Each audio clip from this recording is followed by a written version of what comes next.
அனைவருக்கும் வணக்கம். ஆலயவோம் சேனலுக்கு உங்களை அன்புடன் வரவேற்கிறோம்.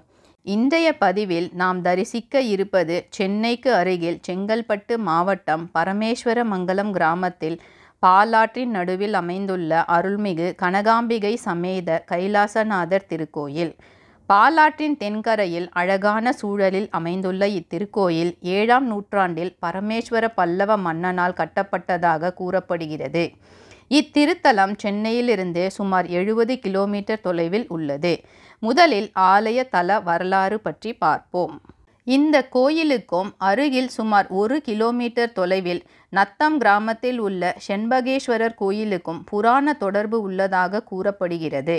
முன்பு செண்பக வனமாக இருந்த இப்போதைய செண்பகேஸ்வரர் கோயிலில் உள்ள சிவபெருமானை வேண்டி லக்ஷ்மி தேவி தவம் இருந்தாள். அப்போது சிவபெருமான் நந்தியை லக்ஷ்மிக்கு காவல் இருக்கும்படி உத்தரவிட்டார். அதனால் நந்தி இங்கு சிவபெருமானை பார்க்காமல் திரும்பி இருப்பதாக ஒரு வரலாறு கூறுகிறது. மற்றும் ஒரு வரலாறு நந்தி இங்கு சிவபெருமானை பார்க்காமல் திரும்பி இருப்பதற்கு வேறு ஒரு காரணம் கூறுகிறது. அந்த கூற்றின்படி கைலாசநாதர் கோயிலுக்கும் செண்பகேஸ்வரர் கோயிலுக்கும் தொடர்பு உண்டு என்று தெரிகிறது. அதை பற்றி பார்ப்போம். செண்பகேஸ்வரர் கோயிலில் இருந்த சிவபெருமான் அங்கிருந்து அருகில் உள்ள பாலாற்றின் நடுவில் உள்ள ஒரு மலை திட்டில் அமர்ந்து தவம் செய்ய தொடங்கினார்.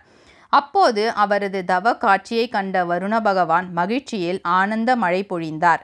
மழையில் நனைந்தபடியே தவம் செய்து கொண்டிருந்த சிவபெருமானை கண்ட ஒரு பசுமாடு அவர் மீது மழை சாரல் படாதபடி அருகில் வந்து நின்றது.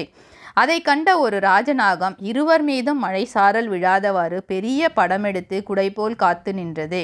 தவத்தில் இருந்து எழுந்த சிவபெருமான் இதனை கண்டு மனம் மகிழ்ந்து பசுவிற்கும் நாகத்திற்கும் என்ன வரம் வேண்டும் என்று கேட்டார். அப்போது பசுவும் நாகமும் சிவபெருமான் இத்தலத்தில் எழுந்தருளி அவரை இங்கு வந்து வழிபடும் அனைத்து பக்தர்களுக்கும் கேட்ட வரங்களை அளிக்கும்படி வேண்டினர். சிவபெருமானும் அவ்வாறே வரமளித்தார். இதற்கிடையே பார்வதி தேவி பாலாற்றிற்கு வந்து சிவபெருமானை தேடினாள். அங்கிருந்த மலையில் சிவபெருமான் இருப்பதை அறிந்த பார்வதி தனது முழங்கால்களால் மலையில் ஏறிய போது சிவபெருமான் அவளுக்கு கைலாசநாதராக காட்சியளித்தார். அதன் பிறகு அவர்கள் இங்கேயே கனகாம்பிகை சமேத கைலாசநாதர் என்ற திருக்கோலத்தில் குடிகொண்டார்கள்.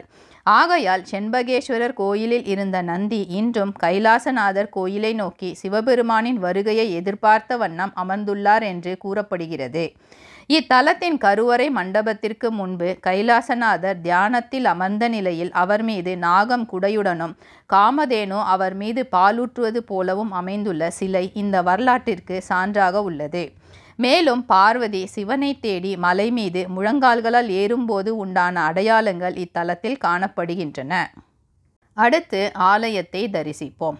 இத்திருக்கோயில் பரமேஸ்வரமங்கலம் கிராமத்தில் பாலாற்றின் நடுவில் அழகான சூழலில் அமைந்துள்ளது. இத்திருக்கோயிலை அடைய பாலாற்றிற்கு நடுவில் ஒரு நடைபாதை அமைக்கப்பட்டுள்ளது. நடைபாதைக்கு முன்பு வாகனங்களை நிறுத்த போதிய அளவில் இடம் உள்ளது. நடைபாதையை கடக்கும் போது இருபுறமும் பாலாற்றின் இயற்கையை ரசித்த வண்ணம் செல்லலாம்.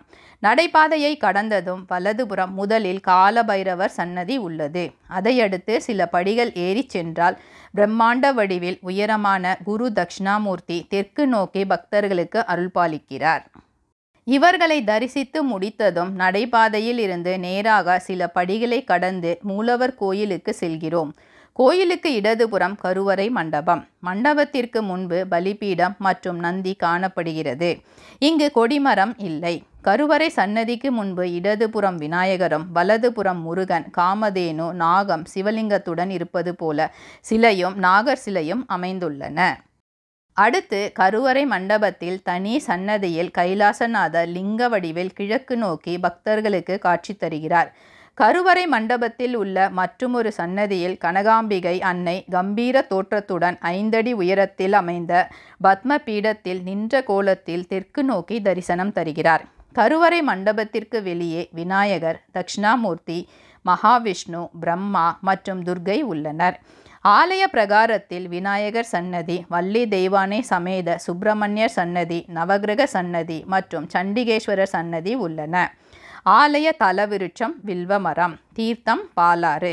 அடுத்து ஆலயத்தின் சிறப்பு மற்றும் விழாக்கள் பற்றி குருக்கள் கூறுவதை காண்போம். இது 1300 வருஷத்துக்கு மேலே உள்ள கோயில். பரமேஸ்வரி மங்கலம்னு பேர். இந்த ஊர் பேர் சுவாமி பேர் கைலாசநாதர், அம்பாள் பேர் கனகாம்பிகை. கனகாம்பிகா சமயத்தை கைலாசநாதேஸ்வரர் பேர். இது வந்து பாடல் பெற்ற ஸ்தலங்கள். இப்போ ராஜாக்கள் கட்ட பரமேஸ்வர பல்லவன் கட்ட கோயில். சுவாமி வந்து இதுக்கு என்ன ஐதீகம் வந்ததுன்னு கேட்டிங்கன்னா, கைலாசநாதர் செண்பகவனம் சொல்லிட்டு இங்கேருந்து நத்தம் கிராமத்தில் இருந்திருக்கார். அங்கே அம்பாள் பேர் சௌந்தரநாயகி. சுவாமி அம்பாள் வந்து சுவாமி நோக்கி பூஜை பண்ணிவிட சொல்ல சுவாமி பாலாறில் வந்ததாக ஐதீகம். பாலாறில் வந்து இங்கே எப்படி குன்று வந்து உடனே குன்றாயிட்டு அப்படியே இருந்துட்டார். இங்கே இருந்தபடி அந்த அம்பாளுக்கு காட்சி கொடுத்துட்டார். அந்த இடத்துக்கு சௌந்தரநாயகி அம்பாளுக்கு. இங்கே வந்து கனகாம்பிகை அம்பாள். கனகாம்பிகா சமயத்தை கைலாசநாதர் அந்த ஊரில் சொன்ன பாருங்க. அந்த நத்தத்தில் சௌந்தரநாயகி சம்பிகேஸ்வரர். இந்த கோயில் வரலாறு எத்தனை அந்த கோயில் தான் முதல் வரும். அதான். மற்றபடி இப்போ பசு இது நாகலிங்கம் பார்த்தீங்க இல்லையா, அது வந்து பால் சுவாமி இங்கே வந்து சொல்ல பசுவானது பால் சொரிந்து கொடுக்க சொல்ல பாலாறுன்னு பேர் வந்தது புராணங்கள் சொல்லுது. அந்த போடுறதுங்களா அது பால். இது எல்லா விசேஷமும் நடக்கிறதுங்க. தினசரி காத்தால 8:30 மணிலேருந்து 10:30 வரைக்கும் நட திறந்துருக்கோம். 4:00லேருந்து 6:30. பிரதோஷம் போனால் 7 மணி வரைக்கும். பிரதோஷம் சிறப்பாக நடக்கிறது. பங்குனி உத்திரம் திருக்கல்யாணம், அன்னாபிஷேகம், சோமவாரம், அப்புறம் வந்து இது ஆணி திருமஞ்சனம், கார்த்திகை தீபம், எல்லா விசேஷமும் நடக்குது. பக்தர்கள் என்ன வேண்டுதல்னு வேண்டிக்கிறாங்களோ அது எல்லா வேண்டுதலும் கைலாசர் கனகாம்பிகை அருள் பாலித்து எல்லாம் நல்லபடியாக முடித்து கொடுக்குறார். எல்லாமே நல்லபடியாக நடக்கிறது. ஆலய நடை திறப்பு நேரம் காலை 8:30 மணி முதல் 10:30 மணி வரை, மாலை 4:30 முதல் இரவு 6:30 மணி வரை. பொதுவாக கோயில் திறந்ததும் பூஜைகள் முடிக்கப்பட்டு நடை சாற்றப்படுகிறது.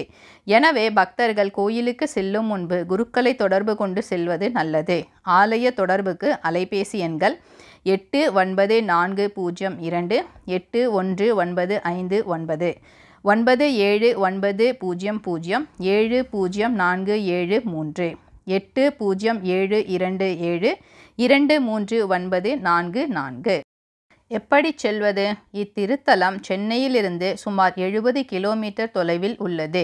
செங்கல்பட்டில் இருந்து 40 கிலோமீட்டர் தொலைவிலும், திருக்கழுங்குன்றத்தில் இருந்து 25 கிலோமீட்டர் தொலைவிலும் உள்ளது. சென்னை திருக்கழுங்குன்றம் மற்றும் செங்கல்பட்டிலிருந்து கல்பாக்கம் வரை பேருந்துகள் உள்ளன. கல்பாக்கத்தில் இருந்து 12 கிலோமீட்டர் தொலைவில் கோயில் உள்ளது. கல்பாக்கத்தில் இருந்து ஆட்டோக்கள் மூலம் கோயிலுக்கு செல்லலாம்.